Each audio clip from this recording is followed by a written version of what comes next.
Okay, so good afternoon to one and all. With great pride and immense pleasure, I, Dr. Vivek Asati, warmly welcome you all to the 4 days international workshop on molecular dynamic studies using Amber software, organized by ISF College of Pharmacy, Moga, Punjab. That's scheduled on 8th, 10th, 12th, and 15th November, and today is the last day, that is 15th November. On behalf of ISF College of Pharmacy, Moga, Punjab, welcome to our chief guest of today's function, Dr. G.D. Gupta sir, Director cum Principal ISF College of Pharmacy, Dr. R.K. Naran, Principal ISFCPR, our eminent speaker, Dr. Mehndi Irani, Associate Professor, University of Kurdistan, Iran, delegates from University of Kurdistan, faculty members, and dear participants. So we would like to say thanks to respected Sri Praveen Gargji, Chairman ISFCP, for giving platform for conduct such workshop. So without taking much time today, as you know, day 4, and that related to the trajectory analysis and interpretations. So that include analyzing trajectories, calculating RMSD, RMSF, and hydrogen bonds, interpreting results for publication quality research. So now I invite to Dr. Mehndi Irani, kindly start, share their slides and start the workshop. Okay, thank you, Dr. Vivek. Let me share my screen.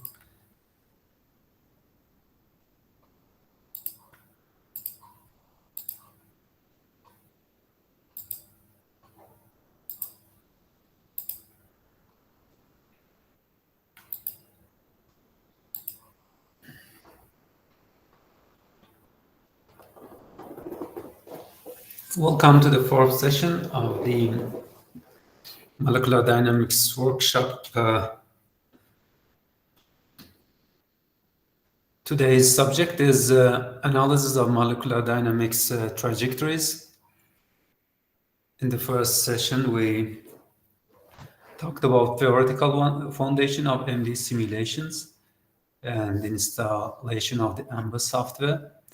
In the second session, we set up the protein for MD simulations, and in the third session, we run MD simulations on a protein that we have already set up on session 2, and today we are going to analyze the trajectories that are produced from MD simulations.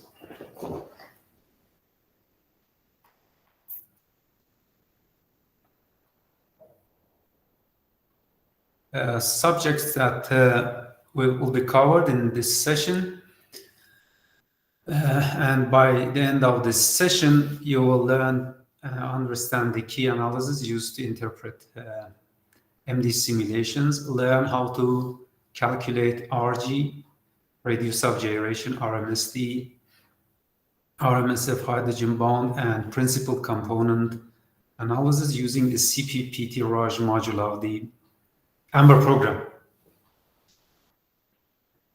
And we will interpret these results to understand structural stability, flexibility, and dynamics. Okay, we start with radius of gyration. We abbreviate it as RG. RG measures the compactness and overall size of a protein, how its mass is distributed, or atoms is distributed around its center of mass. It is calculated using this equation. Here in this equation, Ri squared is the distance of atom I from the center of mass. Suppose that we have a protein, something like this, which is composed of hundreds or thousands of atoms.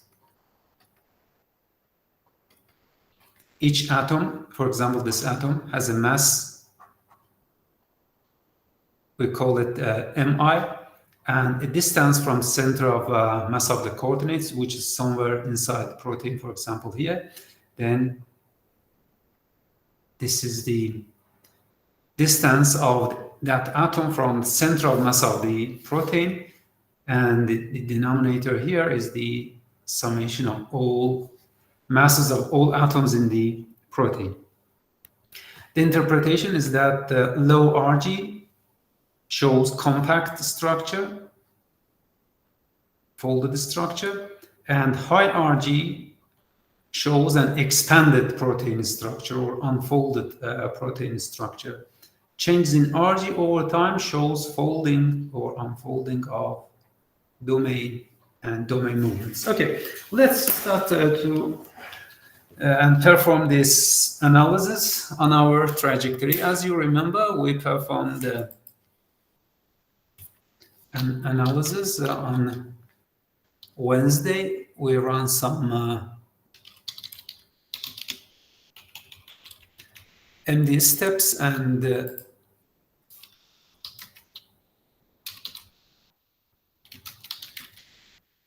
update some and obtain some output files. Let me find the script that we used to run the MD simulations.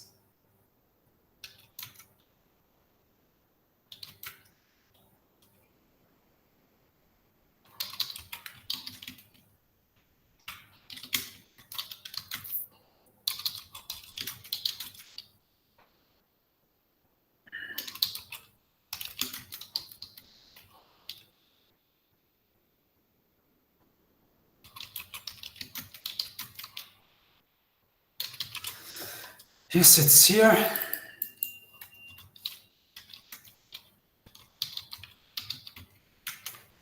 As you see here, we run a 5-step MD simulations. In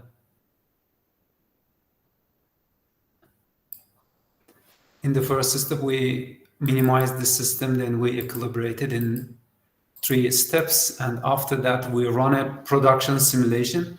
In the production simulation, we obtain the trajectory file using the -x option, and then we will use this trajectory file to obtain Rg values or other parameters that we need for analysis. Now, I start with Rg or radius of gyration analysis. For this, I prepare the script. Let me show this script and then we run this script here together.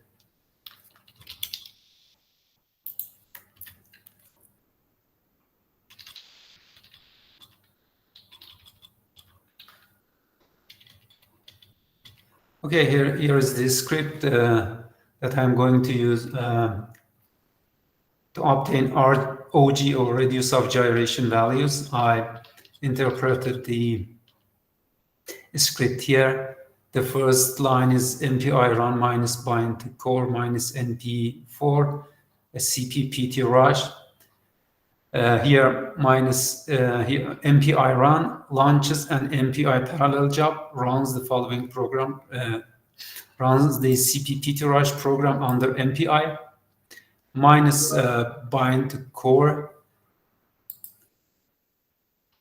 represents that bind each MPI rank to a CPU core, minus NP run the process use for CPU cores to run the program, and cpptrush.mpi is the MPI enabled cpptrush binary that we use it for trajectory analysis. After that, we load the topology here using prom_top. Load the Amber topology parameter file named prom_top. As you know, in the prom_top file supplies atom names, masses, residue, chain mapping, charge, and other topology data needed for analysis.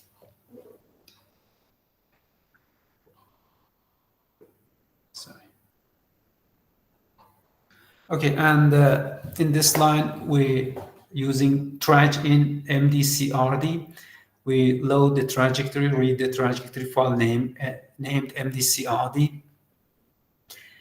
And after that, we choose the reference for the analysis, set a reference coordinate, set using frame 1, the first frame in the trajectory file. The reference will be used by subsequent analysis commands that need a reference structure. Here it pulls coordinates from frame number 1. If you wanted the topology as reference, use refract or parm alternatives. Okay, after that, we use radgyr command. Here, radgy is a mask. Its usage is something like this. We have to use it with a mask with the out and options. It invokes the radius of gyration calculations. Here, this one invokes the radius of gyration calculations. This is the second term in this line. Is the atom selection mask describing which atoms to include in the analysis, in the RG analysis. Here, 1 to 267 selects residues 1 through 267. Here, residues from 1 to 267 are the protein residues in this work. Let me show it from the PDB out file.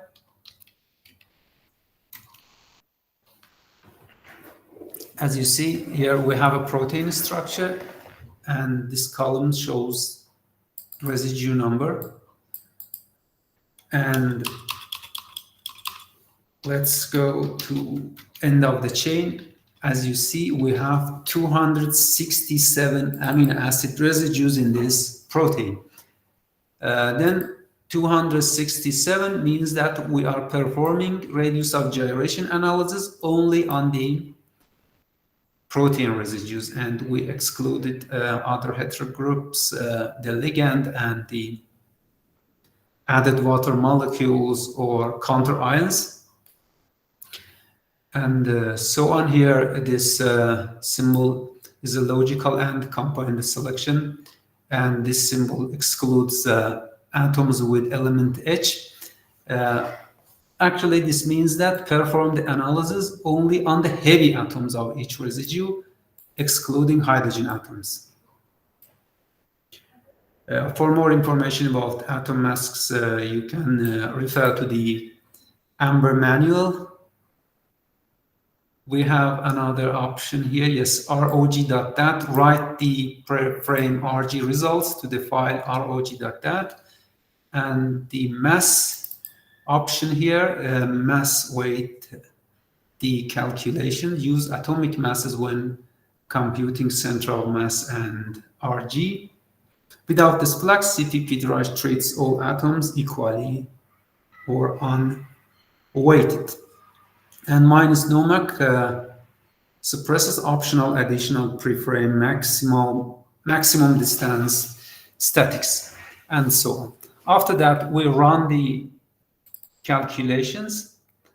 After that, we quit exit CPP Tirage when all commands are finished. Okay, let's go and run this script line by line.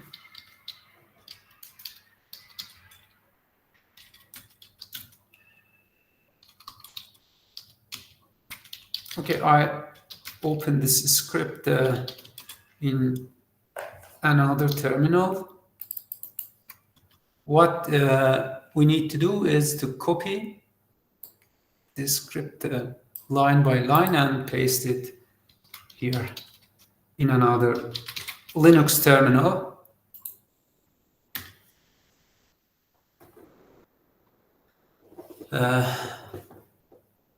Okay, it loads the CPP Tirage program. It says that this program is for trajectory analysis. It prints its version, which is v6.24, Amber tools, and so on, and runs the module on for processors and some other information here. After that, I copy this line and paste it here.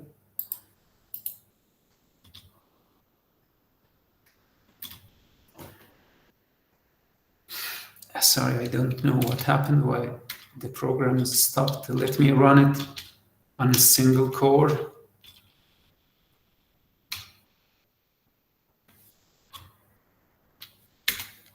Okay, I skipped parallel running, then after that I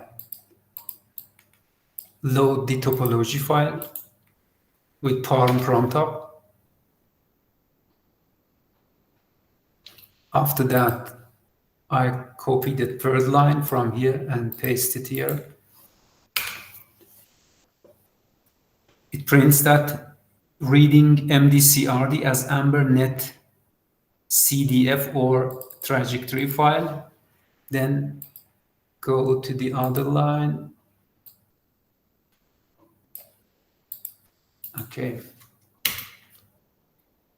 Here it says that starting active reference for distance-based mask reference has 5,000 frame, or this file, the trajectory file has 5,000 frames, and reference is the first frame for these calculations.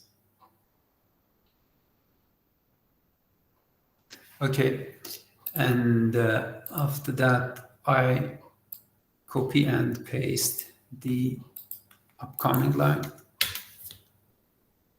and finally I run the calculations.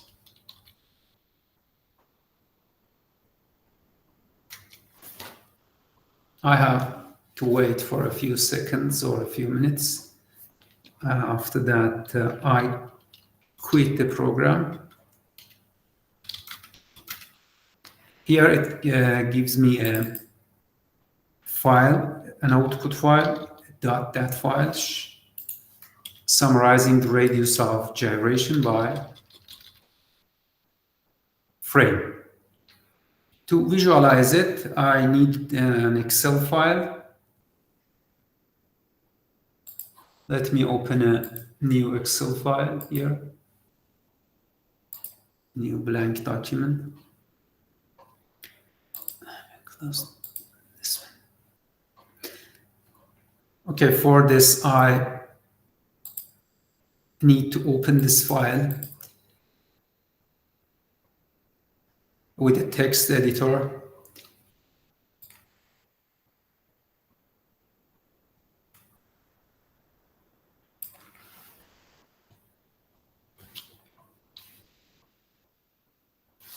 I can open it here, or I want to use WinSCP to open it.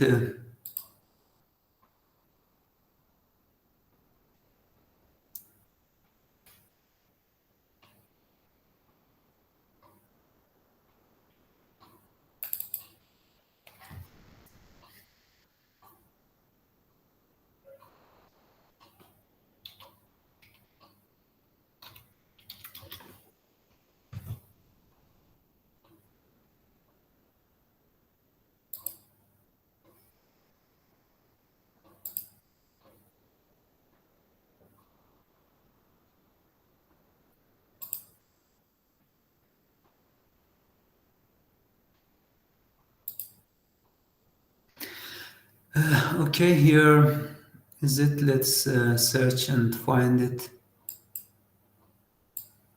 Find the file. It has to be here.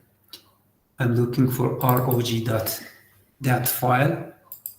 Then I copy it, copy the contents and paste them in an Excel file with paste, and I use text import wizard.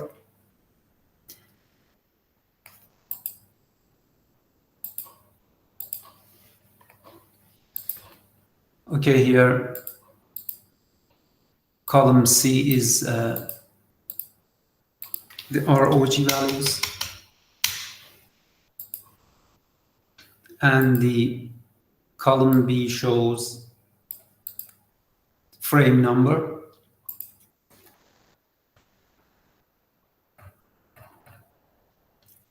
As you see here, we have 5,000 frames here.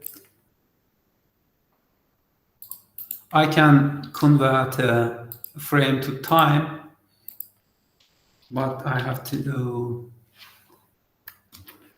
do a calculation to convert frame to file. Let me insert table here. Okay. After that,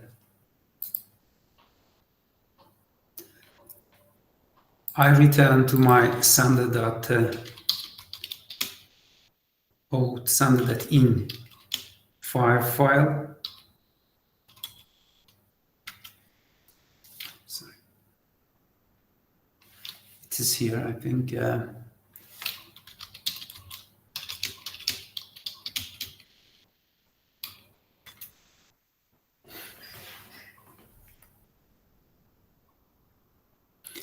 Yes, we performed the simulations for 500 nanoseconds. Then the last frame here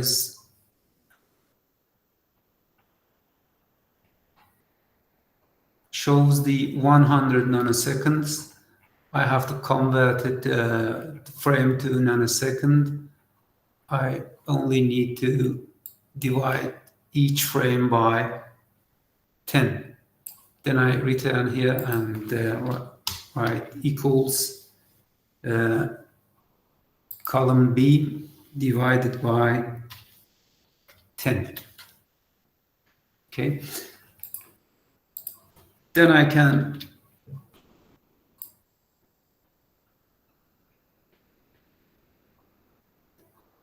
draw the graph for radius of gyration.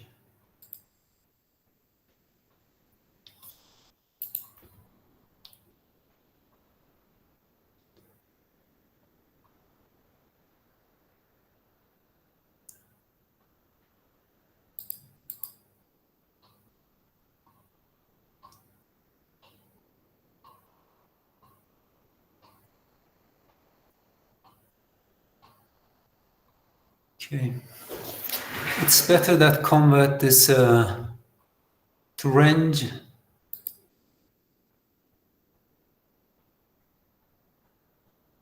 I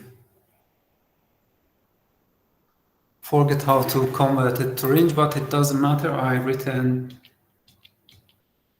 back and do it from the beginning. For this, I divide it by 10 in a normal manner. Then I divide each frame number by 10 to obtain the time in nanosecond.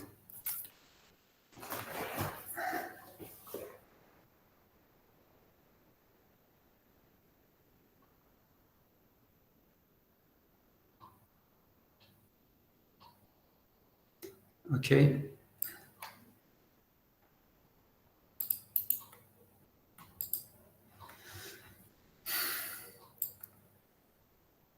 Good, now I can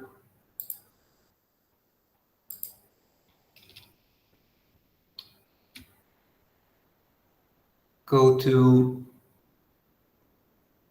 the insert tab, and here I choose scatter and this type of chart. Here I visualize radius of gyration of this system with respect to time.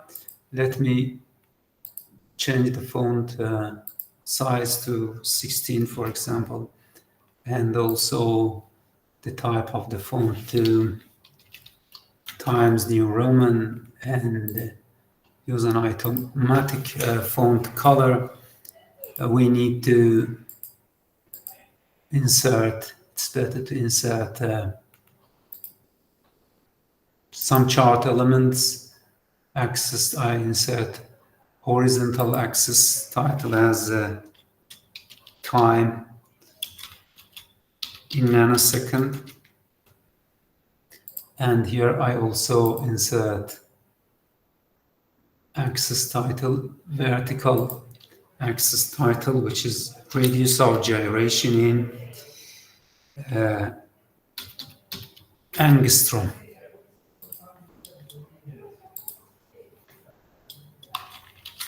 Good.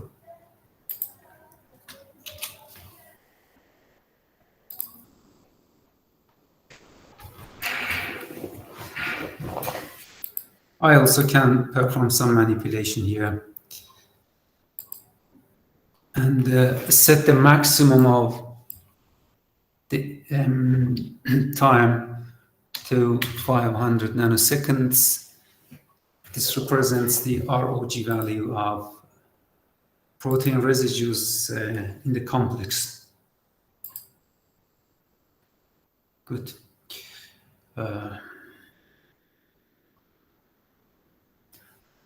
We can also calculate average of ROG values during the simulation time. For this, I use this equation, average of ROG values, but I need to set this to the last number in the data set, the address of the last number, which is E5003. I copy it from here and paste it here.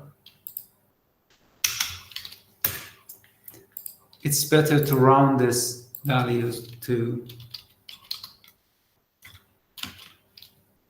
by 2 digits after the decimal point.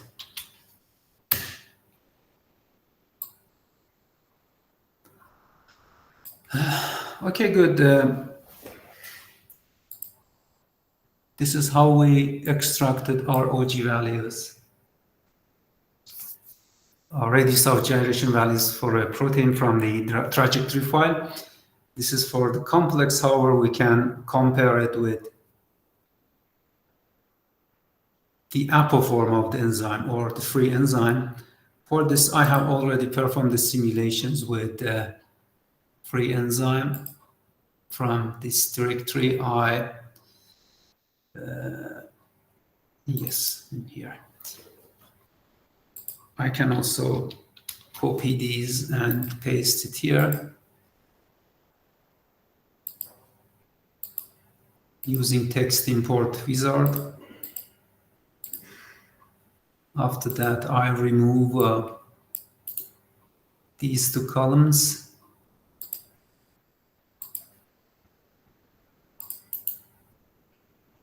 Column E belongs to ligand enzyme complex, and column F belongs to ROG values of the free enzyme with no ligands. Okay, then I can select data,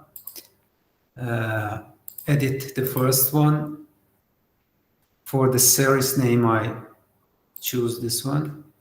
After that, let's edit it again. I copy the X values. Then I add another series. I choose F4 for series name. I use the same X values, but for Y values, I use F.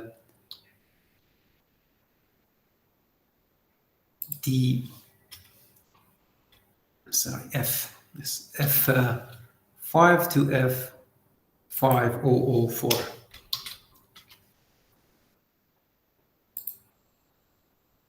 Okay, here it compares. Let me choose the legend. It compares ROG values of free protein and the ligand enzyme complex. Let's save it somewhere.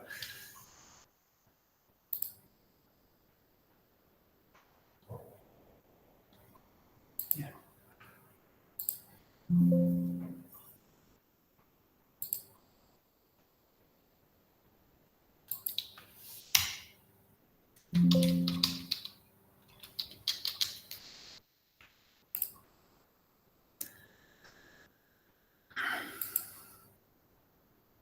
That's good. Let's return to the slides and talk about root mean square fluctuation, or RMSF.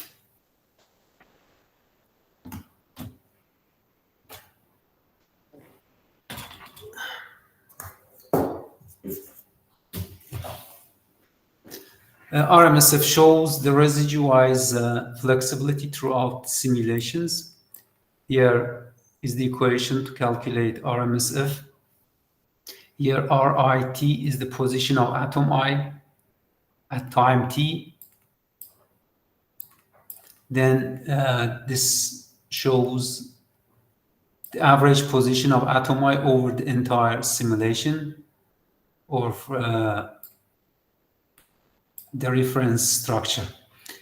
For interpretation, low RMSF values shows rigid core regions or rigid parts, and high RMSF values shows flexible loops which are in terminals and binding sites.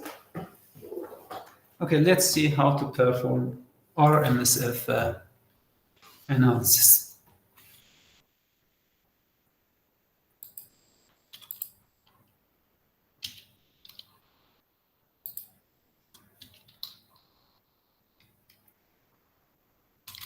For this purpose, as I use a script like this. The first few lines are the same as the file for ROG analysis. It first loads the topology file. After that, it loads the trajectory files. In this line, it aligns all trajectory frames to the first frame, removes global translational and rotation, ensuring only internal motions are analyzed. Then this command average CRD set my average, compute the average structure of all ligand frames. As I showed here in this slide, we need the average position of each atom for calculating RMSF values. Then here in this line, it calculates the average values, then save this average structure in memory with the name myAVG. After that, we run the calculations, RMSF calculations. Then this command realign all trajectory frames to the average structure. Then this also provides a constituent reference for RMSF calculations. Here in this line, I said atom fluct out RMSF all, no H atoms dot out, and the symbol by res. This line calculates RMSF for all heavy atoms, excluding hydrogens. This symbol excludes all hydrogen atoms and calculates RMSF for only heavy atoms of the protein. Bi-res averages RMSF values per residue and writes RMSF for each residue. The output is written to RMSF all, no atoms dot out. Then this one is the output file name. I also calculated and want to calculate RMSF for backbone atoms. To calculate RMSF for backbone atoms, I use this mask. If you compare these two here, this one excludes only hydrogen atoms, but here it includes only N, C, Ca, and O atoms, which are the backbone atoms of protein, as we discussed in the second session, and lists the RMSF values by residue and so on. Okay, let's return to the shorter script. Here I also run cpptrush. After that, I load topology, and then I load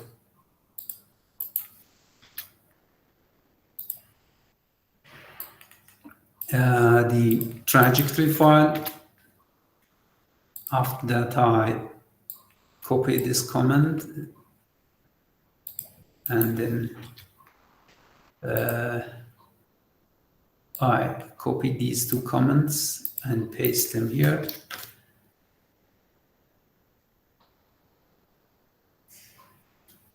I don't know what happened. I will check it to see what happened. Okay, we encountered some error here. Then I think that I have to copy the script line by line. Here I copy the first line. After that, I copy and paste the second line, and so on.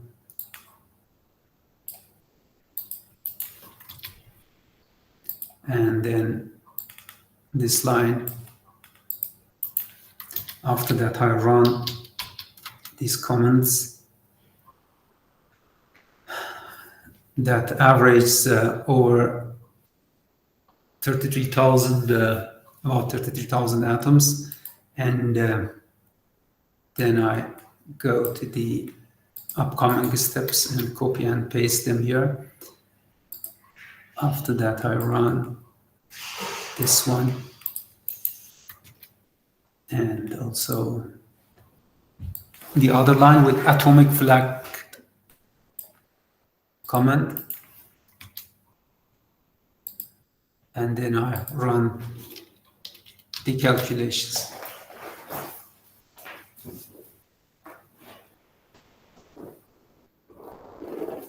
After that, I can quit the program.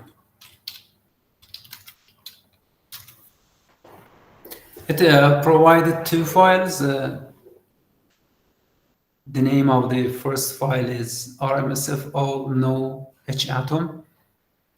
This is the RMSF values of each residue, excluding hydrogen atoms. But the values in this file shows the RMSF values for backbone atoms. For this I need to open these files with a text editor. From here,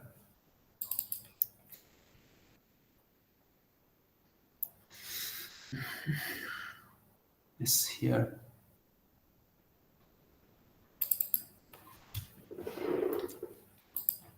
After that, I copy all these and I create a new sheet. Let's rename the first sheet to RG, or radius of gyration. This sheet belongs to RMSF values. Then I paste values here.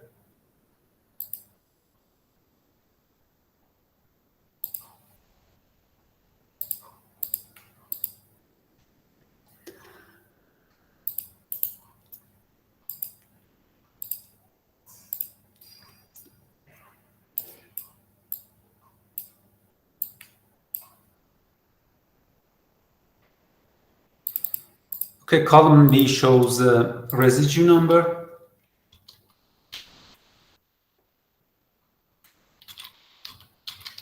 And column C shows RMSF values for each residue. Sorry, RMS.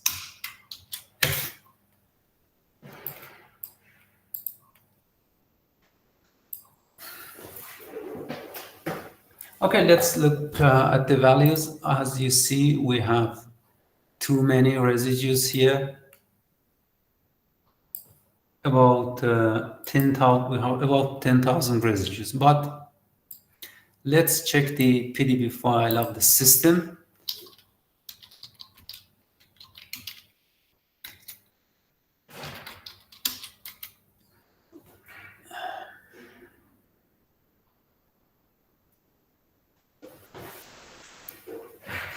Okay, as you see here, we have 267 protein residues. After residue 267, we have an activator here. And after these, we have a ligand here, which quercetin. And after that, we have water molecules in the system. And the residue number of the last water molecule is 9,826, as you also see here in this file. We don't need all RMSF values of water molecules. Then I draw only RMSF values of protein residues. As I remember, it is a receptor with 276 amino acid residues. To draw them, I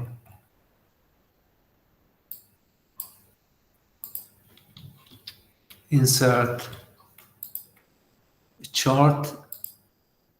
I use this type.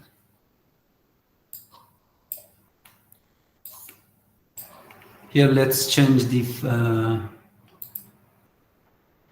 text font size and also font style, its color, and so on. You can calculate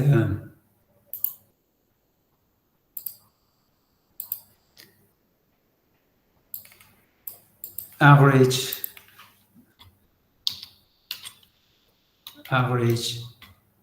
RMSF values.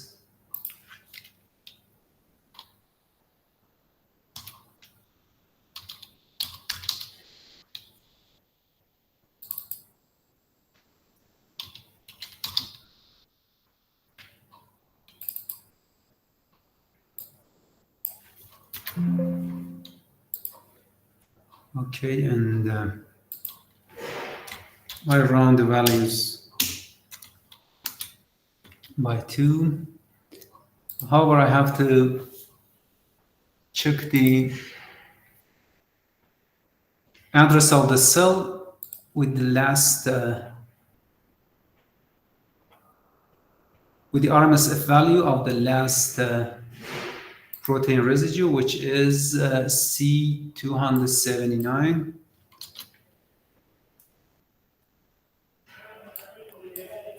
Then I manipulate it here. Okay, here is the average RMSF value of protein residues. I also can calculate minimum and maximum RMSF values.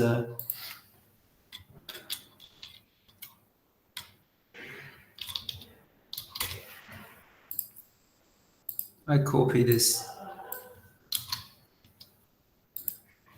formula here and also here, but change the function from average to min in this cell and from average to max in the other cell.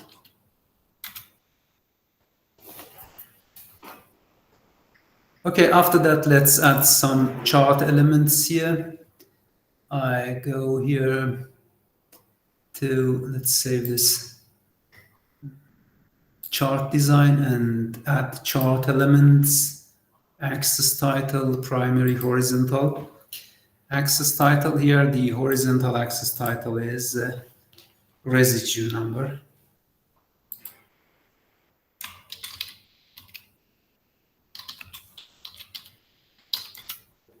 Okay, and also I add vertical axis title, which is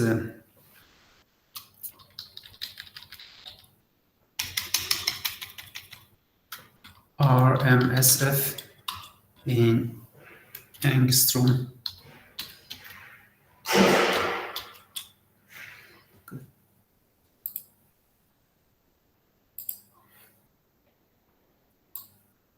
As you see, some parts of the protein has larger RMSF values, then are more flexible. Some parts have low RMSF values and are less flexible. I can also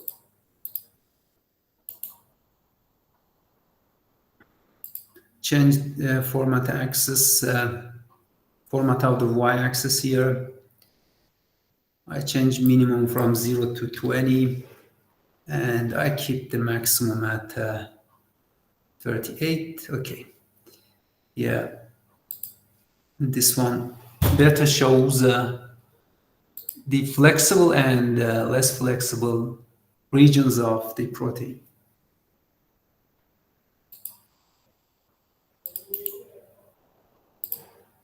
This is for the protein residues in the complex.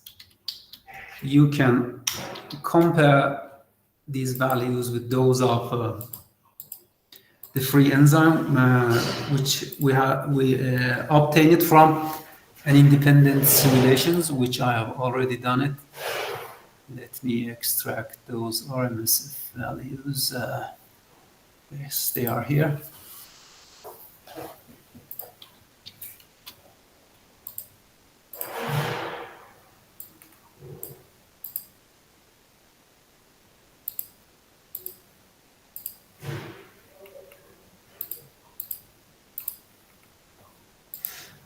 Okay, I remove these, these columns.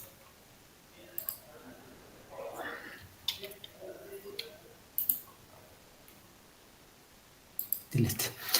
Okay, I can copy and paste values in these cells from the previous sheet here. And I also include RMSF values of free protein in the same figure. Let's edit this, and I change the seri names to this one. I copy seri 6 values here and add a new series. Okay, I use the same X values, but for Y values, I use the values in the D column. Then I change the B here to D.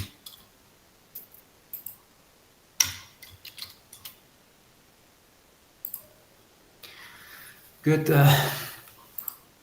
Let's show legend also for this chart. As you see, the orange line shows the RMSF values of free protein residues, and the blue line shows the RMSF values of the protein residues in the complex, in the ligand enzyme complex.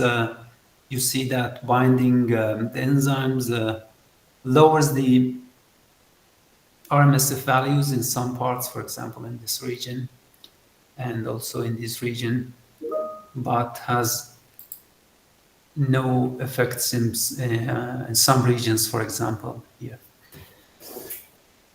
Good.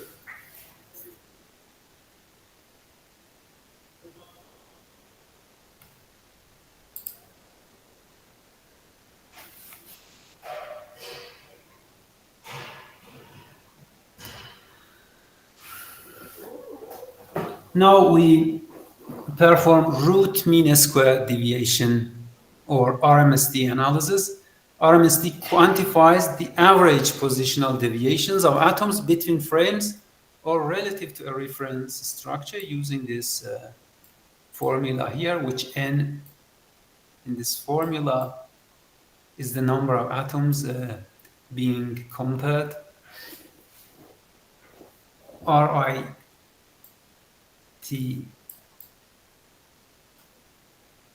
is the coordinate of the ith atom in the conformation at time t, and here this value is the coordinate of the ith atom in the reference conformation. RMSD evaluate or shows stability and equilibration of a trajectory. And compare conformations across simulation time. Okay, let's perform also this analysis. But before performing the analysis, I think that we can have a break for 5 minutes. It's 12:57 now. We will continue at 13:05.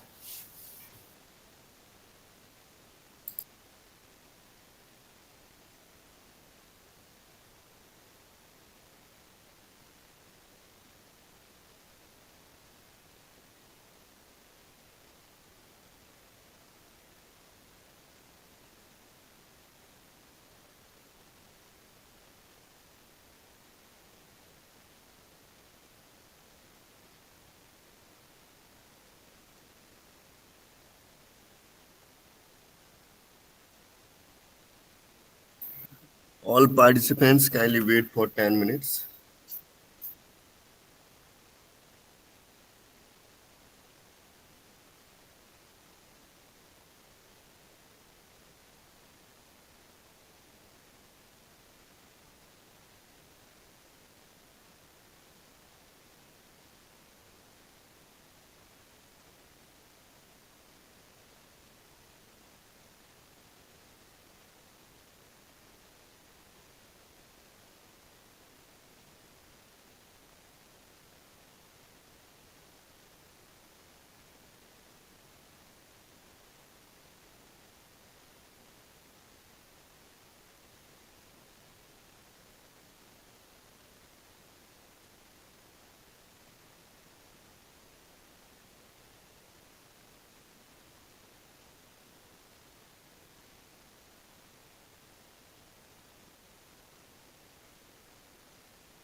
Hello again.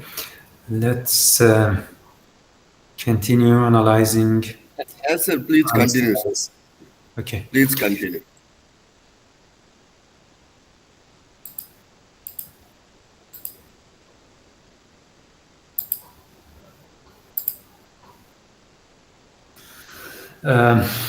Good. To perform RMSD analysis, I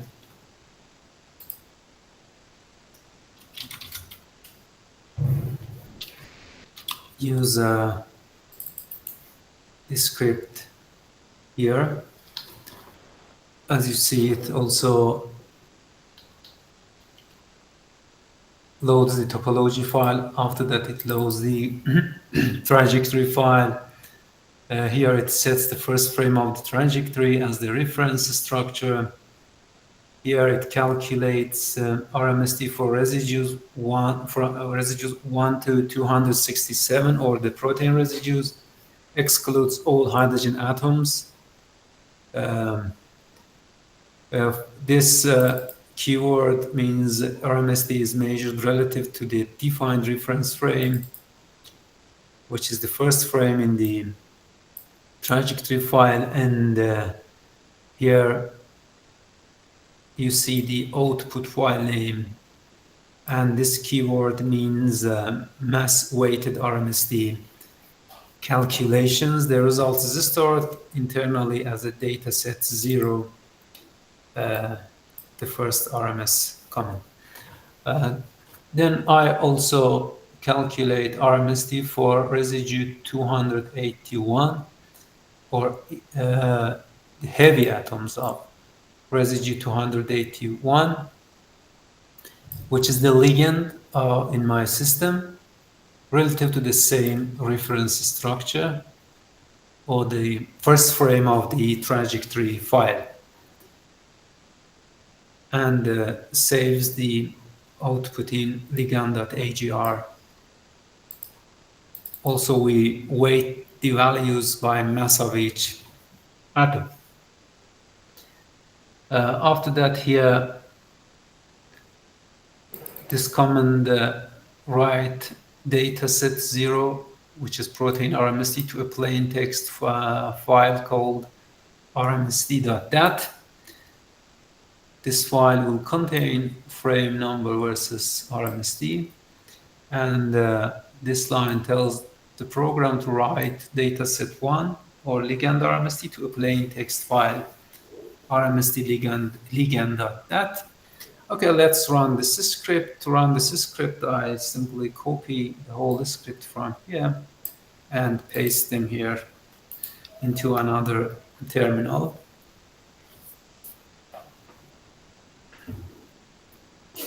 Okay, then you see the RMSD values of the protein and ligand.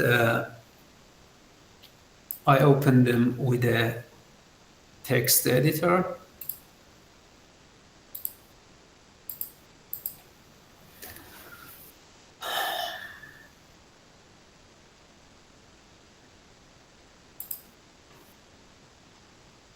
Okay. I copy these values and paste them here. But I think that I can duplicate this page. Let me make a copy from this ROG page. Then I rename it to RMSD.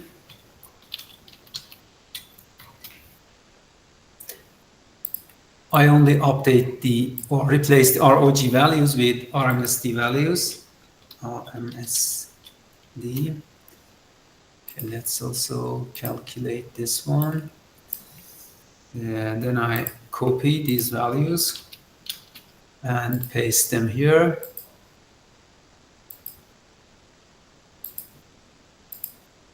Using text import wizard in the Excel program. What I need this column, I copy and paste them here or replace them with the values here. Then I don't need this column and I remove it. Good. These are RMSD values of the enzyme in the ligand enzyme complex, similar to the other analysis. I also copy the RMSD values of the free protein to compare them with those of the complex.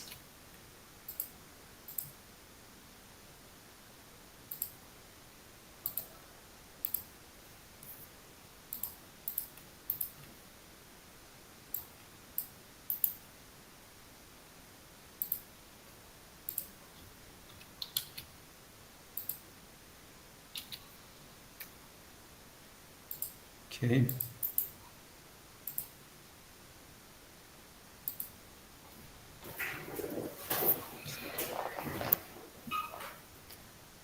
And then changed our G2 RMSD. Okay. As you see here, how you see that RMSD values change during the simulation time. It reaches quickly to equilibrium and the RMSD values doesn't change significantly.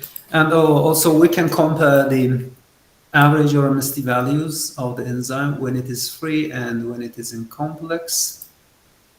When the enzyme is free with no ligand, the average RMSD value of its residues is 2.62 angstrom, but when a ligand binds, its average RMSD values decreases to 2.33 angstrom. We can do the same for the RMSD values of the ligand. I also, here I want to create a copy and rename this one to RMSD protein and rename this one to RMSD ligand.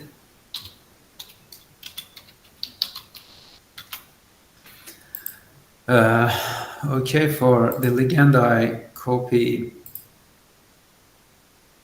its RMSD values from another file. What was the name? Yes, it was pro RMSD ligand. RMSD ligand. Yes, it's here, I think. Yes.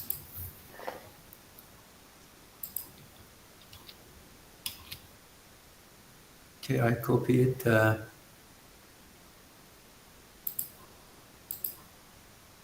From here and paste here.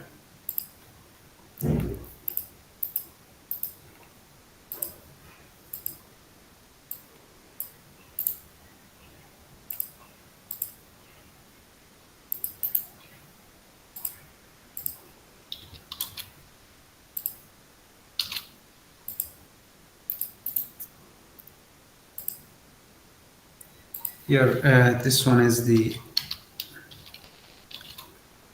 RMSD values of, these values are the RMSD values of the enzyme, and these are the RMSD values of the ligand. And here in this graph, you show how they are changing with time, and you can compare the values with each other. Good.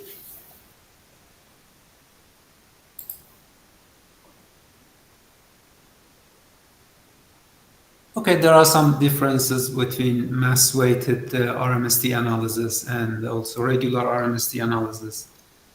You can study them yourselves and also how we compare what are the difference between RMSD and RMSF. Now we are here in this step for principal component analysis. PCA identifies the dominant motions of protein during molecular dynamics simulations. Construct covariance matrix of atomic positional fluctuations, diagonalize it to get eigenvectors or modes and eigenvalues, amplitudes. And the first few components describe large-scale motion. Okay, let's perform such analysis and see how it's possible. How CPP tirage does it. Okay, for that analysis,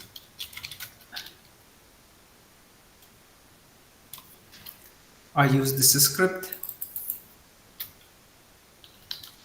Again, it loads the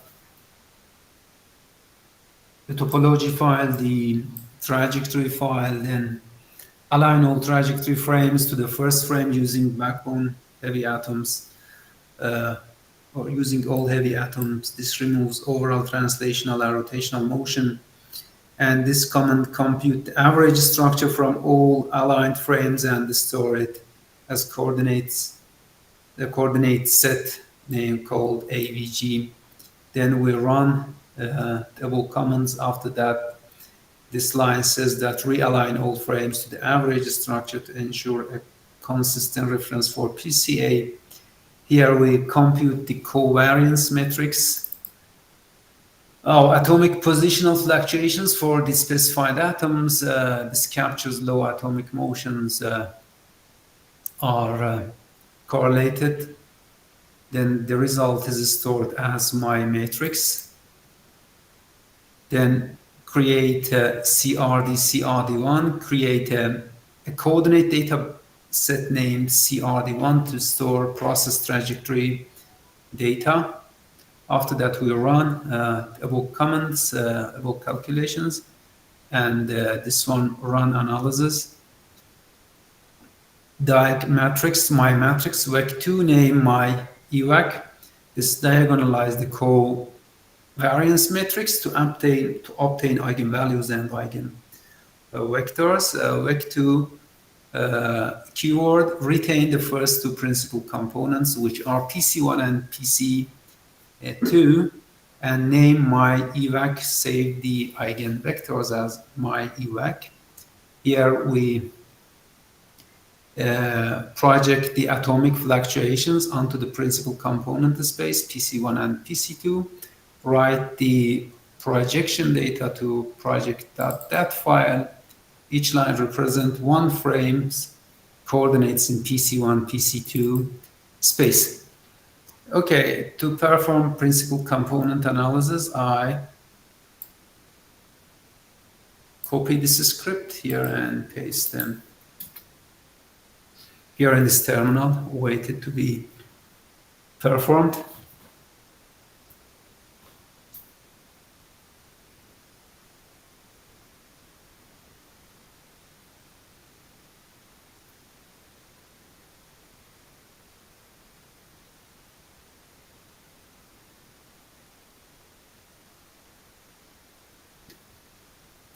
You can use also CUDA version of CPP Tirage and also CPP Tirage.mpi module that are much faster than CPP Tirage itself.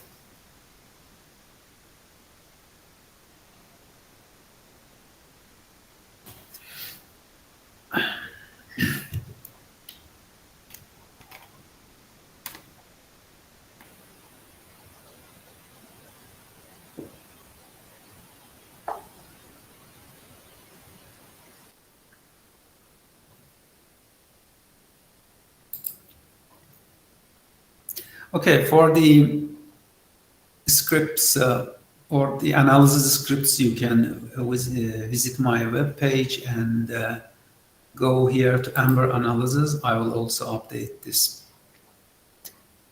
page maybe next week. You can also find scripts for other types of analysis from here. I share the link to this page here in the chat box.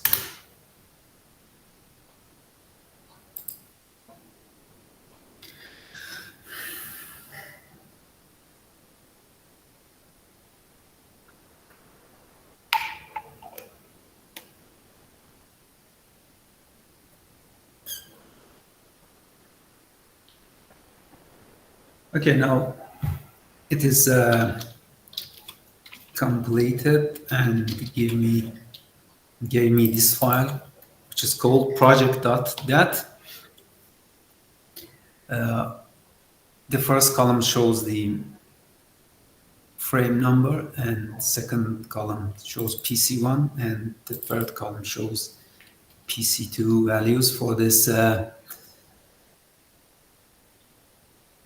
I open the files with the text editor. Let's first create a new sheet here and rename it as PCA, or Principal Component Analysis. I go here and look for project.dat file. Let me refresh. Yes, here it is. I copy all these values from this file and paste them here in the Excel file using the text import wizard of this program.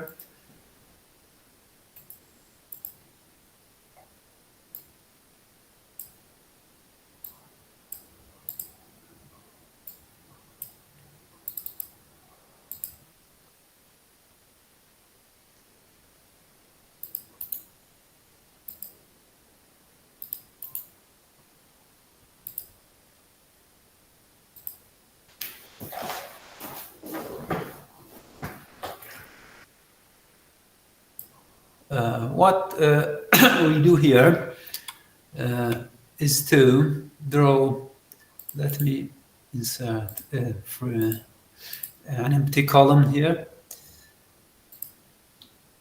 I insert a chart and choose this type because I want to create the dot cloud, not any lines.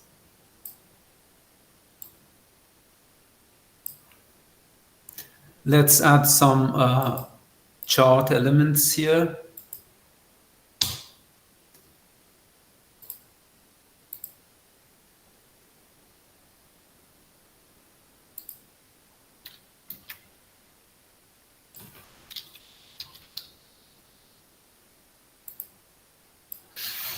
Good. Here the x-axis shows PC1. Let's go here to chart design and add axis title. For primary horizontal title, I use PC1 label, and I move PC1 here. Okay. And for the y-axis or the vertical axis, I use PC2 label. Okay, let's put it there.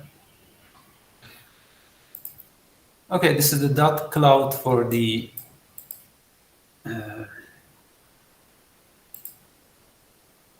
ligand enzyme complex. In principal component analysis, we need to compare the dot cloud of the free enzyme with those of with that of ligand enzyme complex. For this, we need to run simulations with the free enzyme and also then run the same analysis. I think that I've already done it here in this directory. Let me get back here to 0-no-lake directory, and yes, here it is.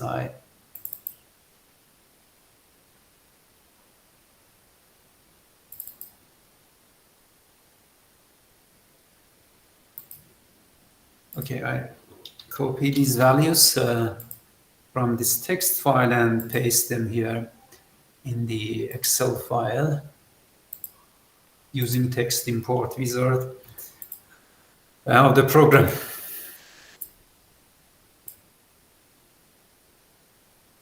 Oh, sorry. Let's copy it here.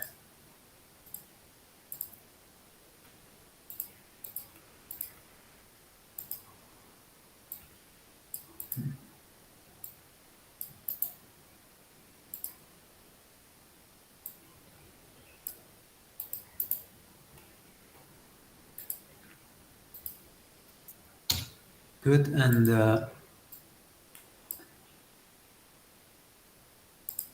okay, these two columns belong to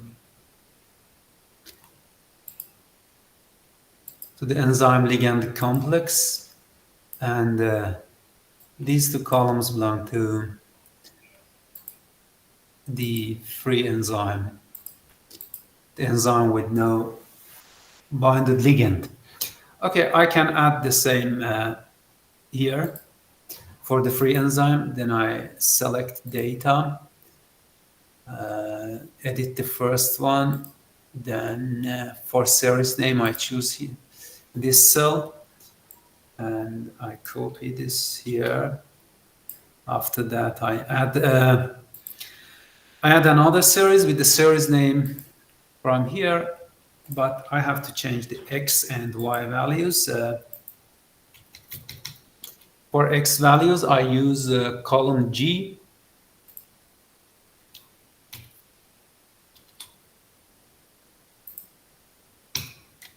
And the Y values for the free enzyme are stored in column H.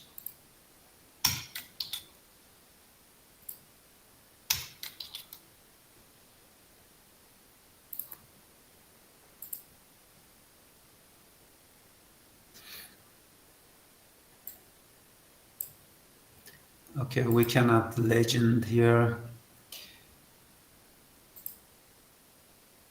And what else we can do?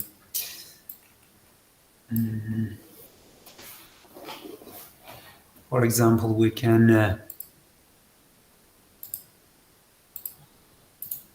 edit format data access, format data series. We can change the color.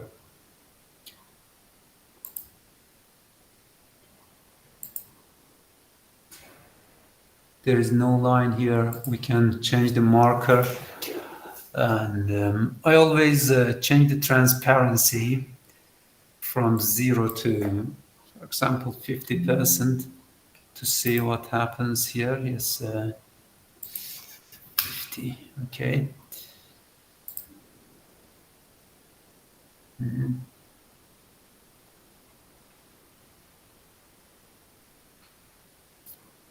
Good. Here, for analysis, we need to compare the dot cloud pattern of the ligand enzyme complex and that of the free enzyme. I collected some information here. I read them from here. Project MD trajectories onto PC1 and PC2 is a standard method to compare conformational landscape, as we did here in this workshop, between different states of protein. In this case, a free enzyme with upper form, we a trajectory projected on PC1, PC2 for ligand-bound enzyme, or columns G and H. We projected similarly, then comparing the result, we have to compare the result, resulting dot clouds, allows us to visualize how the ligand alters the protein's collective motion. This is exactly what PC is meant for identifying major collective motions and seeing how different biochemical states occupy different regions in conformational space. This approach is scientifically robust and well aligned with essential dynamics in MD analysis. For more information about principal component analysis, you can refer to the literature and read the article that describes principal component analysis. However, for PCA-based conformational comparison, as I showed you here, I collected these points here, perform PCA covariance metric eigenvectors PCs. Then we project MD trajectories onto the first two principal components. Then we generated 2D scatter plots. These are the 2D scatter plots, and representing sample conformations. After that, we compared the apoformal free enzyme cluster with hollow or ligand-bound cluster. How to interpret these overlapping clusters show similar conformational landscapes. Here our clusters or dot clouds in some parts overlaps, but in some parts, especially here, doesn't overlap. Distinct clusters or distinct dot clouds shows ligand induces new collective motions or restricts flexibility. And I see some distinction in the clusters here in this part. After spread of each cloud extent of conformational shows the extent of conformational sampling and so on. Okay, this was an example of performing principal component analysis, projecting PC1 and PC2 and drawing dot cloud figures and comparing dot cloud of the free enzyme with that of the ligand enzyme complex. Okay, finally, let's get back here.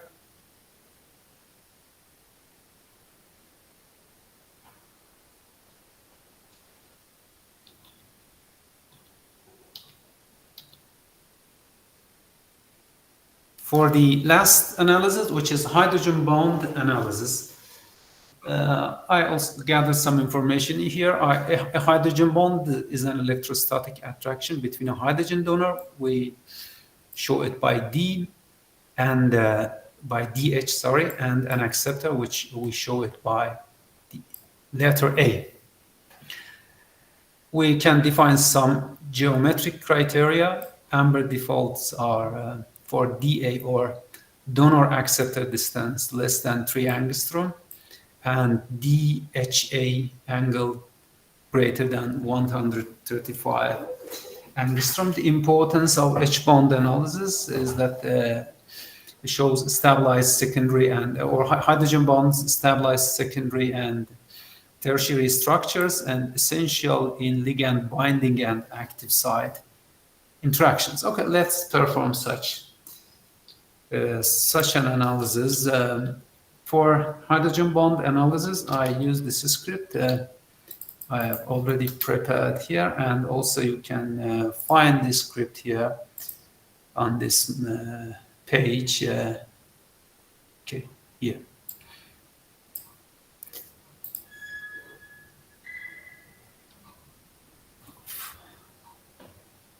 Okay, I use CPP to hydrogen bond analysis, and first we have to load the topology file. After that, we have to load the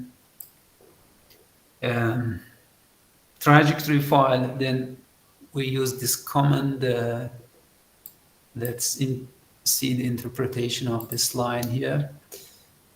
This line perform hydrogen bond analysis and define a hydrogen bond group called contacts. Here, using these two commands, 1 to 281 here tells the program, this tells CPP to analyze hydrogen bonds involving residue 1 to residue 281. Residue 281 is the ligand in my system. AVG out H bond. These two keywords, this is hbond dash avg dot dat means output the average number of hydrogen bonds per frame to this file. Then we will find the hydrogen bonds from this file. And the series keyword on series hbond dot gnu and so on. Here, let's talk about these two values here. 3.0 or dist 3.0. These keywords tell geometric criteria for the H bond. Donor acceptor distance less than 3 angstrom and DHA angle greater than 135 angstrom. These are standard values, but you can adjust them by hand. It's up to you. And after that, we can run the program. To perform hydrogen bond analysis, I also copy the script here and paste it here in the terminal. Wait for a few seconds.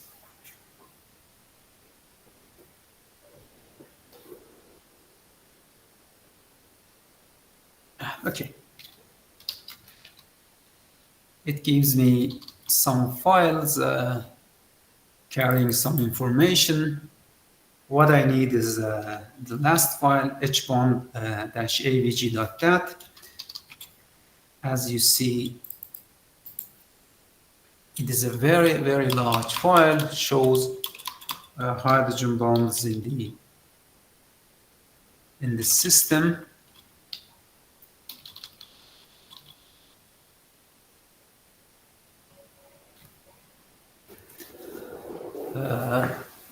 Okay, the first column shows the acceptor. For example, here the acceptor is the OE1 atom of GLU-261. This is the donor H, or the hydrogen atom in the hydrogen bond, which is the HD1 atom of HID, or histidine 270. Donor atom is ND1 of HID 270. This hydrogen bond is observed in 1317 frames. The trajectory file has 5,000 frames, and from the 5,000 1317 frames shows this hydrogen bond, and this is the fraction of the frames that we see this hydrogen bond. The average distance in the 5,000 frames for this hydrogen, in the 1,317 frames is 2.8 angstrom, and the average angle is 162 degrees. Okay, to use this file, we can perform some simplification. For example, I only want the hydrogen bonds with between the ligand and the protein. Here, I need to know the residue name of my ligand. As you remember from the previous session, the residue name for the ligand is QUC. I can grab lines with QUC from this file to a new file. I call it H bonds ligand dot dat. Okay, for the hydrogen bonds, I also open a new sheet in the Excel file, rename it to H bonds.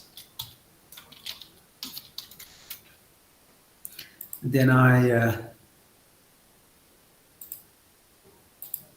have to open the text files with a text editor. I use ISFCP. What was the name of that file? It was here.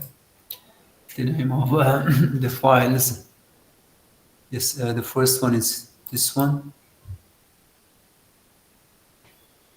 From this file, I copy on only the first line and paste it here.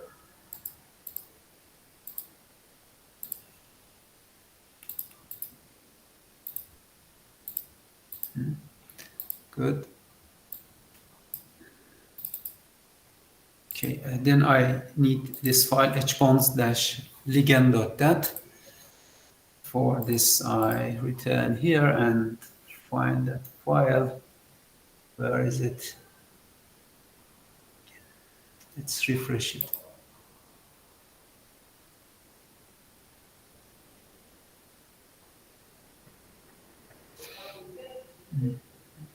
Here. Okay, I copy these files, the content of this file, and paste them here in my Excel file.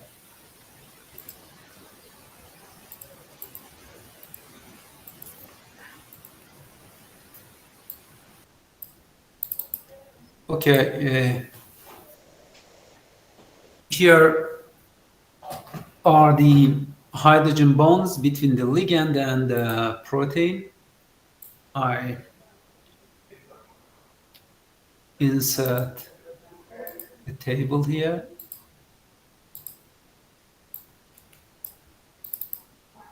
Then what I do is to change the fraction to percent or fraction percent.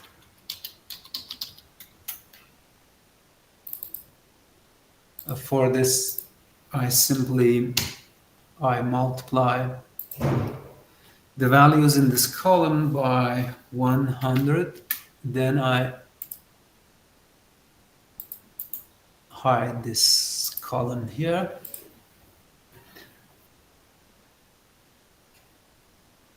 As you see here, the main hydrogen bond between the ligand and the enzyme is the first one.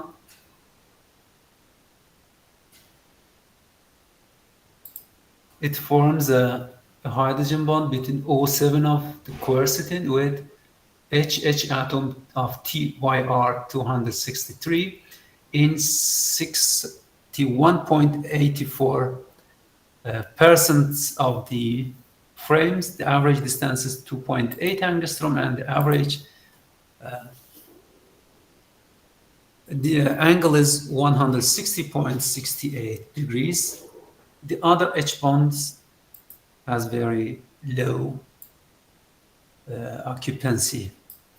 We can also visualize the protein, the PDB file of the system, and to see this interaction. Let's download the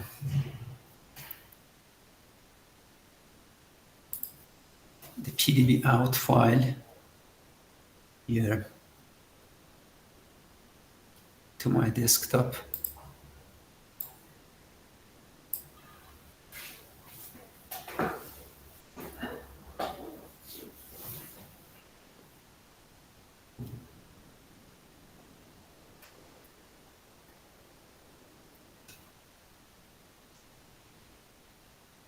Okay, then I open it with Rasmol. Sorry.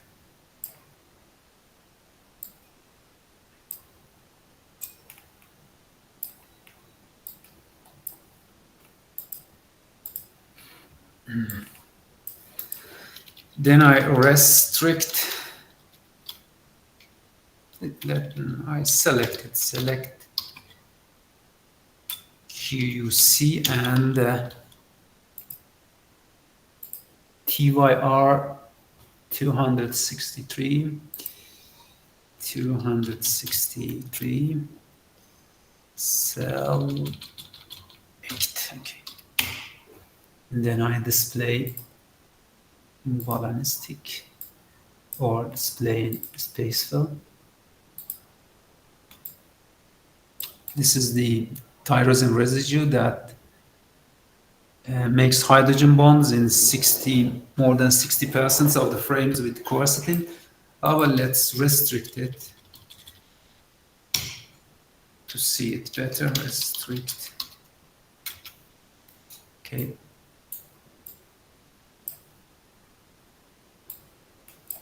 Display in ball and stick format. I return to the Excel file. The donor is O7 of quercetin. Let's find O7 atom You can find it by clicking. This is the tyrosine here. Yes, O7 is this oxygen atom of quercetin, and which is the acceptor of the hydrogen bond, and the donor of the hydrogen bond is OH atom of tyrosine 263. I think that it is the OH atom, and this hydrogen is between these two oxygen atoms.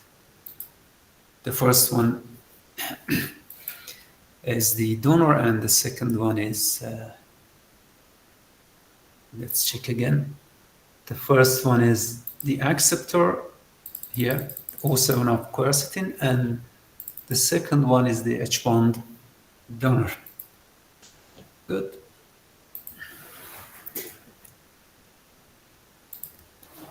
Let's return here. I want to summarize this session.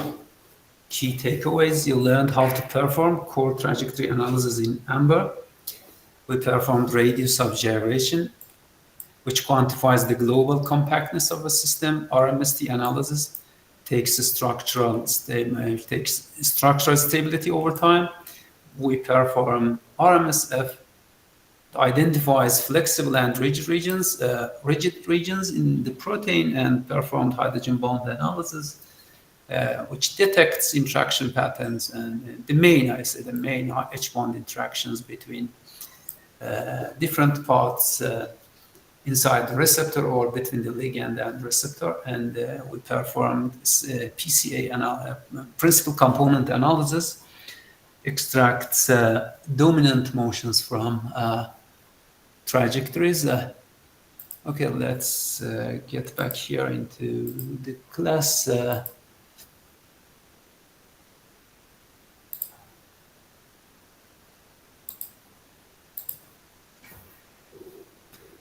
Thank you. Let me know if you have any questions or if you have any comments.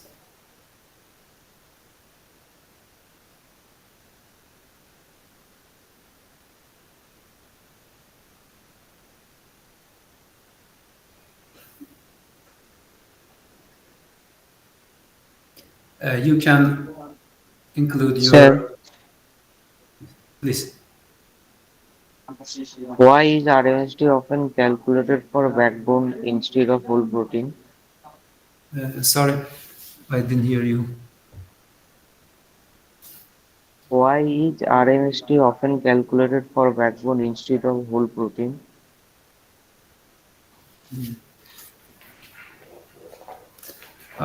I think that you asked how to perform to calculate backbone RMST. For backbone RMST, you need to change your mask.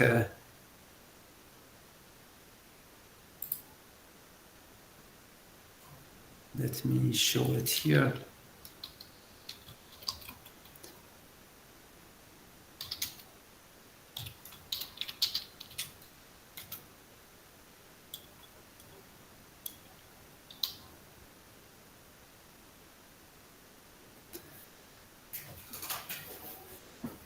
For example, here, by choosing this mask, we say the program that perform the calculations for nitrogen, for N, C, Ca, and O atoms, which are the backbone atoms. For RMSD, we can do the same by changing the atom mask.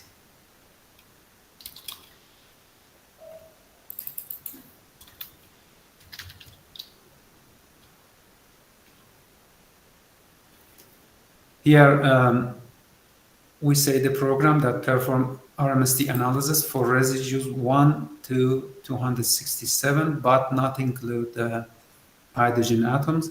What we need to do, or to perform RMSD for backbone, you need to replace this that I highlighted here with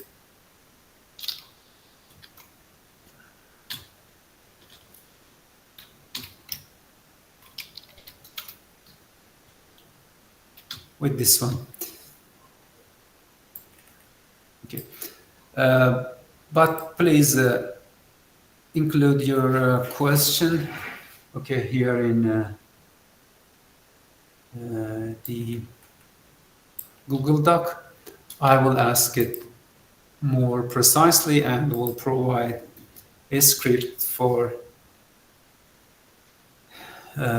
your question that you can use it to analyze or to calculate backbone RMSD of your protein.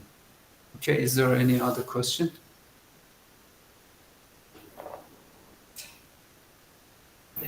All participants kindly ask the question. If you have any type of question, you can write in chat box or you can directly ask to our speaker, Dr. Mahdi Rana. Okay, I also share you the address of the Google Doc that you can include your questions whenever you want.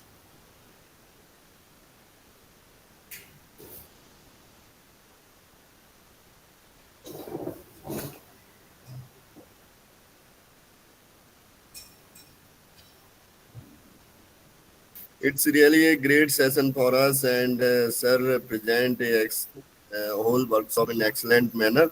So participants, if you have any type of query, kindly ask.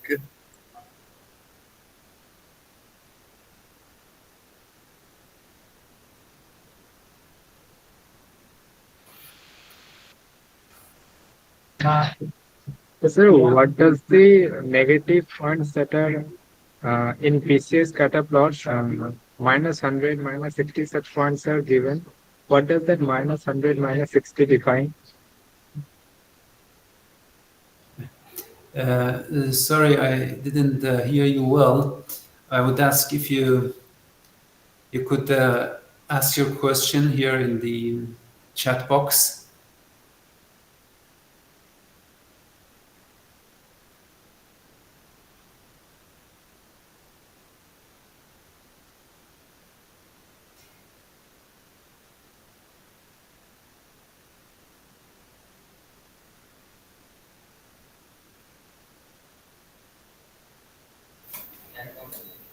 Sometimes you can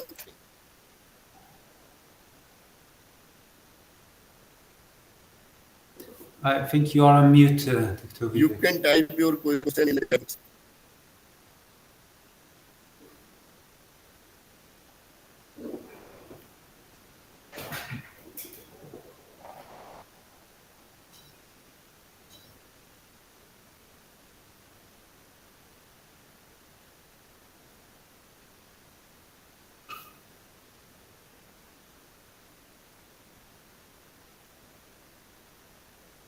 Okay, how to RMSF calculations for each residue or atom. Let me copy this question from here to the Google Doc. How is RMSF calculated for each residue? Okay, here in the script, I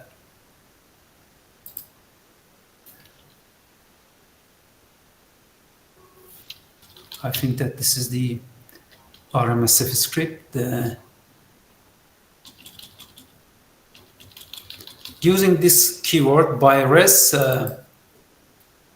average RMSD values per residue. But if you want to calculate RMSF for each atom, I have to go back and look at the manual. I will ask you a question later and provide a script for this that you can, if it's possible, to perform RMSF for any atom. There was also another question here. Let me check. Why in PCA plot minus 100, minus 60 values are observed, and why are they negative? Okay, let me also copy this question.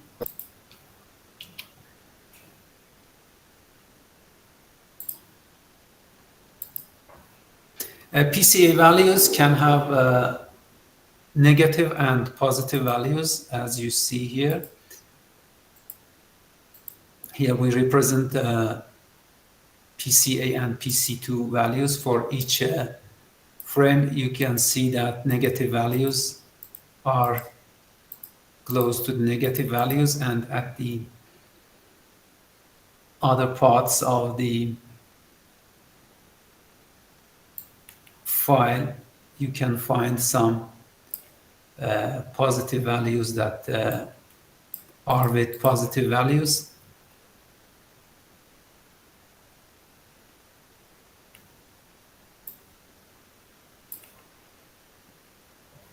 We can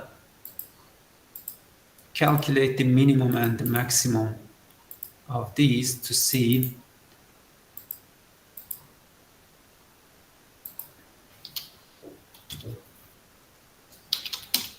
how they fluctuate inside the file.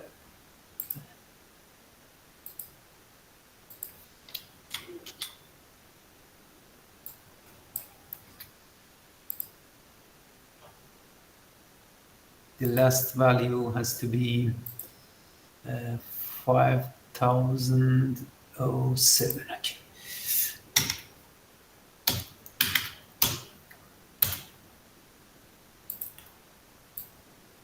Here for the enzyme ligand complex, the values change from for PC1 change from -53 to -76, and maximum. Let's see the maximum values. To calculate the maximum values, I copy this from here and paste it here, but change the function from min to max. But the maximums are a little smaller than absolute values of the minimum. However, as I said, I will also ask you this question here more precisely. You can check the Google Doc sheet tomorrow for your detailed answer. Let me see. How does RMSF help in assessing drug binding stability in protein ligand? This is a good question. Okay. Sorry.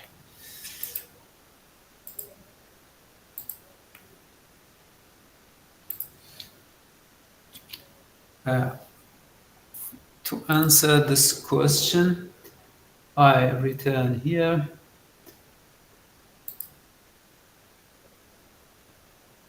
RMSF shows the residue-wise flexibility through these simulations. As I showed here,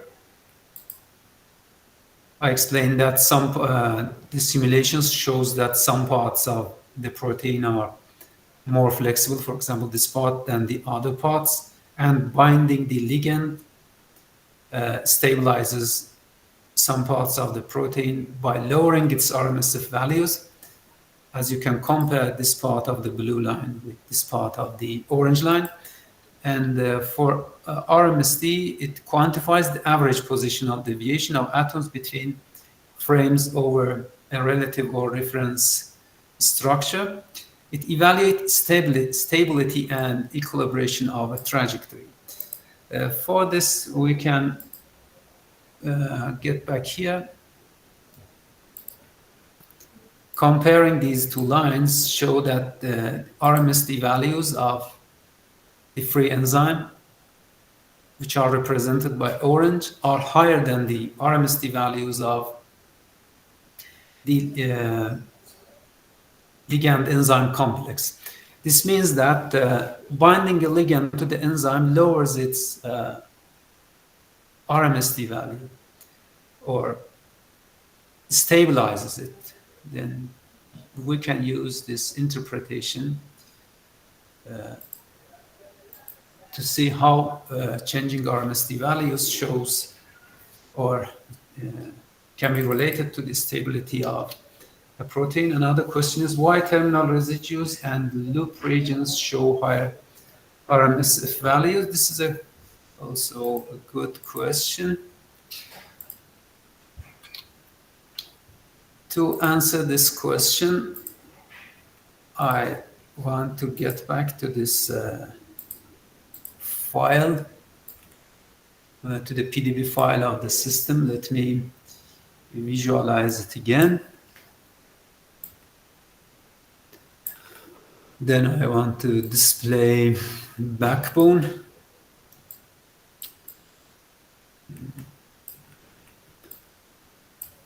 Let me show, let's restrict the protein. Restrict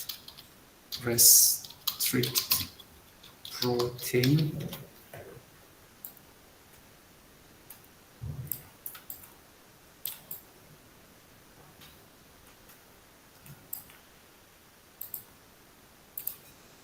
Okay, let's look at here. You see that some parts of the protein are compact, especially the central parts. These the residues that are located in the central parts cannot move a lot, then their RMSF values are low. But you can see that this part of the protein are at the edge of the protein, then they can move much easier than the residues that are here in this part. Then the residues that are located at the edge of the protein have higher RMSF values. Okay. So I see no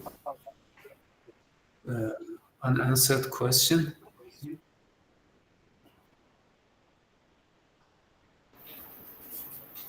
Dear participants, do you have another question?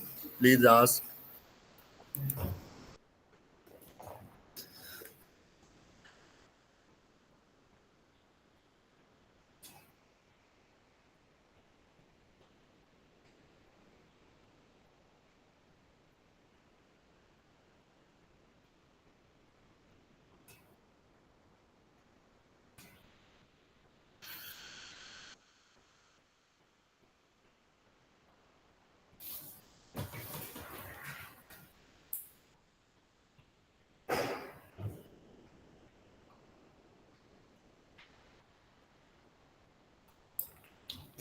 Okay, how do RMSF and RMSD complement each other in MD? For this, let me first copy this question. I prepared a slide, RMSD versus RMSF. RMSD compares each frame of the trajectory to a single reference structure. It measures global structure change over time. It outputs a time series curve, RMSD versus time, here, like this. Then it's used to evaluate simulation stability and convergence. Okay. But RMSF measures the flexibility of each residue or atom around its average position. As you see, the x-axis here in the RMSD graph is time, but here in the RMSF ligand is the residue number. And it reflects, RMSF reflects local fluctuations, not global motion. It outputs a per residue or per atom plot and used to identify flexible loops, rigids, and domains. Here, for example, this one, this part is flexible, but here is a rigid loop. The key distinction is that RMSD shows global stability over time, but RMSF shows local flexibility or residue level motion. Good. Okay.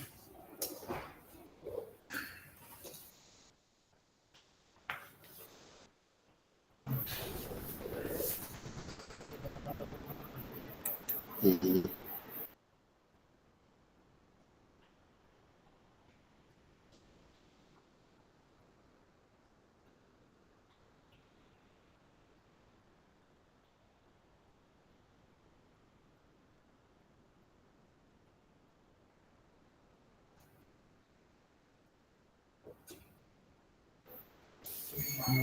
Okay. Thank you, sir. I think each participants better understand today's session and ask their questions.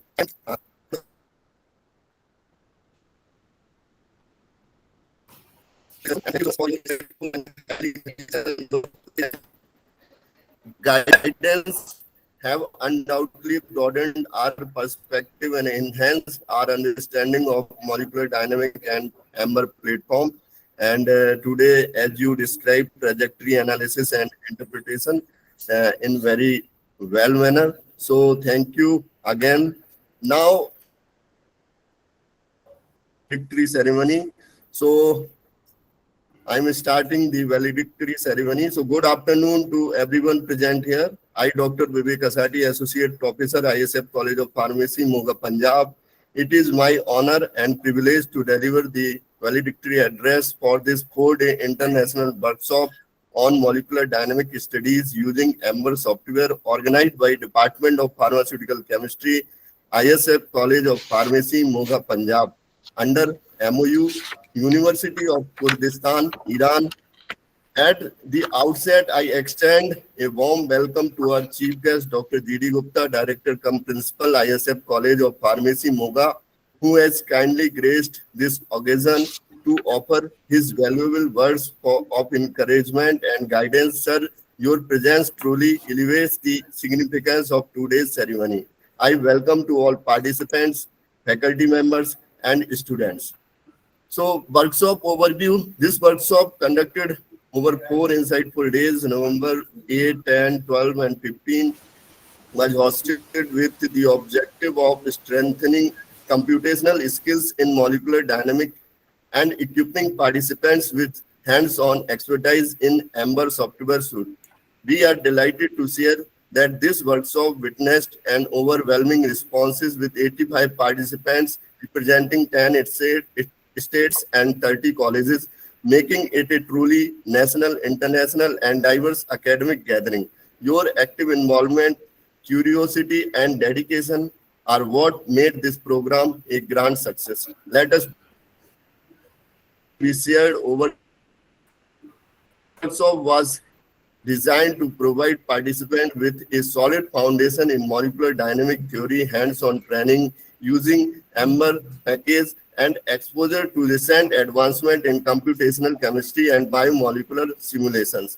Over the past 4 days, participants engaged in a well-structured series of sessions, beginning with the theoretical principles of molecular dynamics, force field, and energy minimization. This was followed by practical demonstration on AMBER installation, system preparation, simulation, execution, and trajectory analysis. The workshop also included expert lectures that highlighted real-world applications of in drug discovery, protein ligand interactions, and biomolecular behavior at atomic level.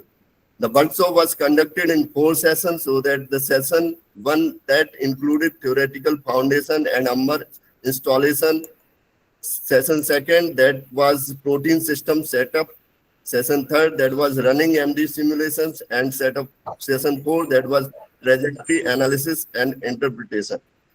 Each session was delivered with remarkable clarity and depth by a respected speaker, Dr. Mehendi Irani, whose expertise, patience, and interactive teaching style enriched the learning experience for every participant. Now it's time to present certificate to the speaker. So at this moment, it is my pleasure to call upon Dr. Mehendi Irani sir to kindly come forward and receive the certificate of appreciation by our chief guest, Dr. G.D. Gupta, exceptional contribution to this workshop. It can be used for the alternate disorder, can be cured. So likewise, in this direction, we are moving for personalized medicine and lecture और चलाते हैं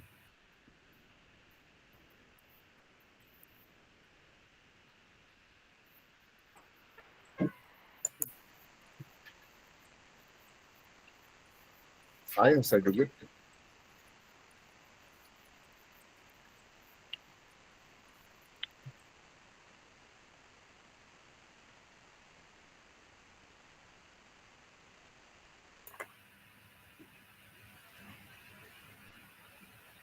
okay Vivek ji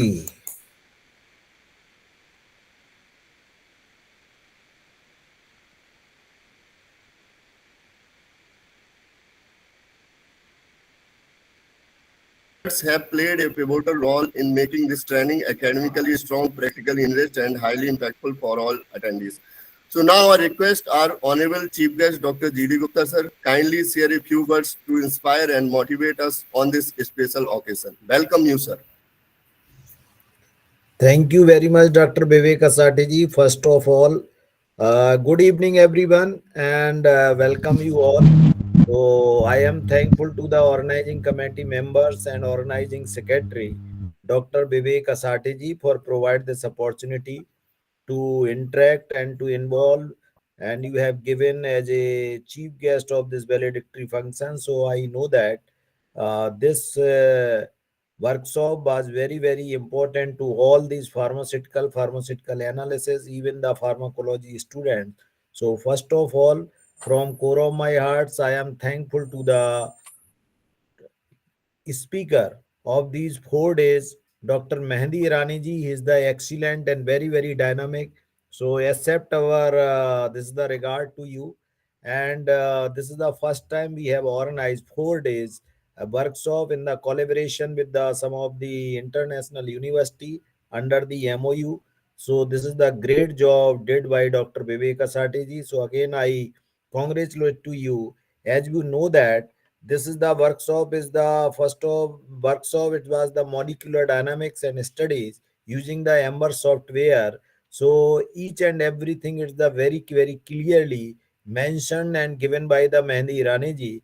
And I know that in those days it is very difficult to attach for the long run on the you can say on the soft platform. But even that at that time 33 students they are here with the platform. So and they are the continuously listening of the all these speaker Mehndi Irani ji and ask the number of the question, and he is the given the very excellent answer using the completely of the software platform without giving the here and there anything. He is the given the original information to the candidate.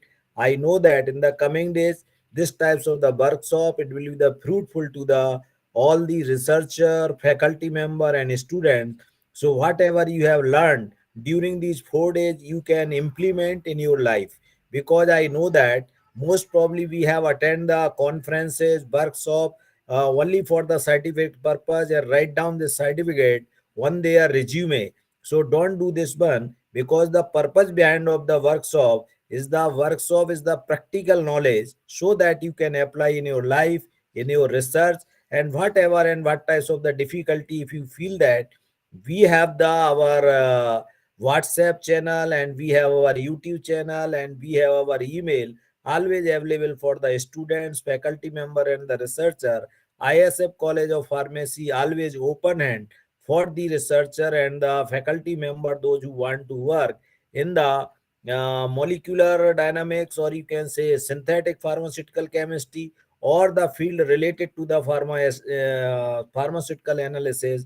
We always available. So what types of the facilities we have, we always share to the other institute. So any institute from India or somewhere, if we feel that they have take this opportunity and take this the benefit of the ISF College of Pharmacy, I am always available. And I hope that this types of the things will be the helpful to the audience. So we are delighted to host very very enthusiastic participants, and they have from the multiple state already. The Dr. Vivek Asati ji given the information in the details. So without taking time, I am thankful to the whole of the organizing committee, audience, participant, those who are the registered. He has the mentioned that the 85 from the 10 states and the number of the other countries. So they have benefited of this workshop. And I also request to the Mehndi Irani ji, we are the going to organize one of the international conference in 2026 in the month of October. So you're welcome in India. Whenever you are the come, you can plan your visit. We are going to the organize ICS International Cyclodextrin Symposium in the month of the October, 22nd October to 26th October in 2026. And I hope that near about to 30 to 40 countries of the scientists, they will be the come together. And this is the 5 day of the symposium. So we can meet together and we can share our the research, and we can share our the technology, because nowadays technology is not a hidden purpose. You can publish one paper or two paper like that. So originality, ethics, values, and need to the more and more contribution to the each and other. Today one of the very very dynamic speaker in my institute, Professor Dr. Bhupender Singh ji Bhupji, he very especially and use the word that what types of the machine you can use. If you can use the more and more machine, it will the more and more useful. If you can use the very less and less machine, it will be the only always available for the repairing. Just like our brain, utilize your brain and इसको खर्च करते रहिए. It can be spent this one. How much you can do the dedication, involvement, जितना आप खर्च करेंगे, spend करेंगे, brain, knowledge, everything, it will the increase day by day. So I hope that everybody with the full of the heart, you can contribute whatever you have in your mind, or if you have some of the technology, you can also contribute.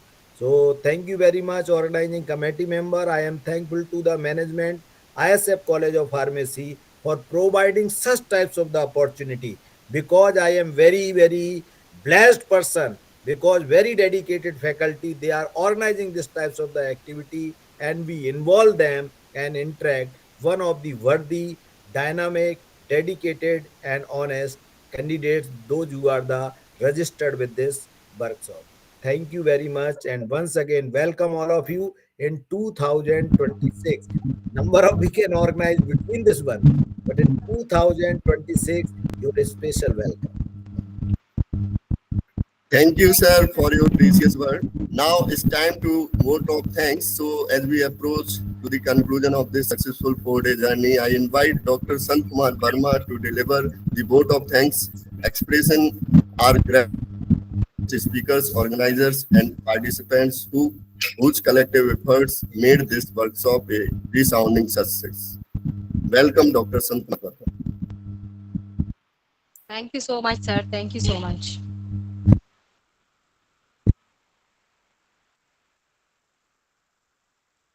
It's my immense it's my immense pleasure and honor to propose vote of thanks for the 4-day international workshop on molecular dynamics study using Umber software. Firstly, I would like to extend my heartful gratitude to our chief guest, Dr. G.D. Gupta sir, Director cum Principal of ISF College of Pharmacy, for his gracious presence, constant encouragement, and inspiring word. Sir, your guidance has been instrumental in shaping academic excellence in our institution. Next, I would like to thank the distinguished speaker of this 4-day international workshop, Dr. Mehndi Irani, for delivering exceptionally informative session and sharing his deep expertise. Your contribution have immensely benefited our participants and enriched the scientific value of this workshop. I would like to especially thank our chairman, Sri Praveen Garg ji, for his unwavering support and visionary leadership, which have made this event possible. And next, I would like to thank organizing secretary, Dr. Vivek Asati, for his dedicated effort and planning and tireless coordination, and ensured the smooth execution and success of this workshop. I would like to also thank Dr. Siddharth Mehan, IQSC coordinator, for his support in organization of this workshop. I would like to thank the different faculty member of our department, uh, Dr. Professor G.S. Sharma, Dr. Kalicharan Sharma, Dr. Preeti Patel, Dr. Kama Goyal, and other faculty who have supported in the organization of this workshop. I would like to thank all the participants from different countries and different institutions uh, who have participated in this workshop as a registered participant. A special thanks to our IT team and media team who have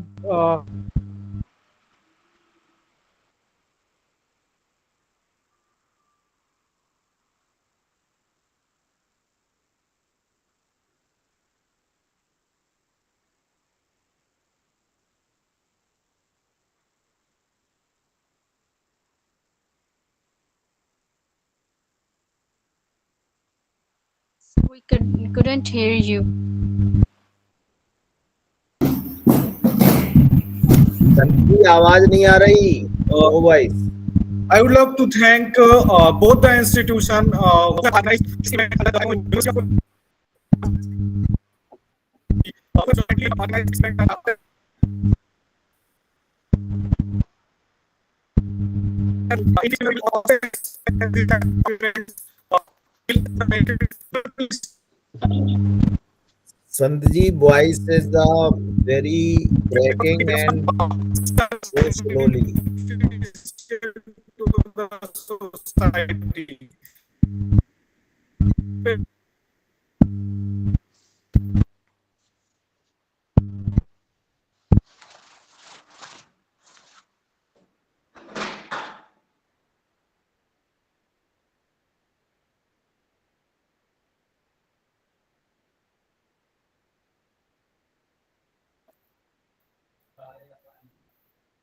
Thank you all once again. Wishing everyone continued success in your research and academic pursuits. Thanks for joining with us and participating this workshop. Thank you, Dr. Mahindi Rani, for giving time and giving your efforts in 4 days. As I have seen, you given 2 hours workshop. That was very and we learn so many things and that we apply in our research work. Thank you, sir, once again. Thank you, everyone. It was my honor that to be here with you. I would like to thank all the organizers and for invitation of Professor Gupta. I would like to see you sometime. It was my also a pleasure to be the faculty member of ISF College in India. India is an ancient country with a rich culture. I know Professor Vivek Asati as a hard-working faculty member and also someone who dedicated to his work. See you all sometime, and thank you also for all the participants. I know that online workshops always, or online classes, have their own challenges, but I see that all the participants participated in the classes, and I hope that that the workshop subjects be helpful and useful for them. See you all sometime.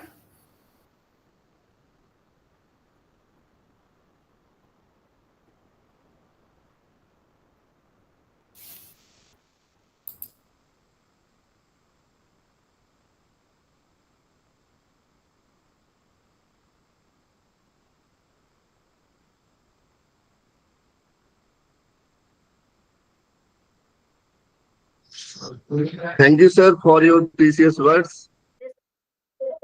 Resolution, how we Dr. Thank you, all Vivek, you can stop participants. the recording. aspect for transferring the Okay, okay.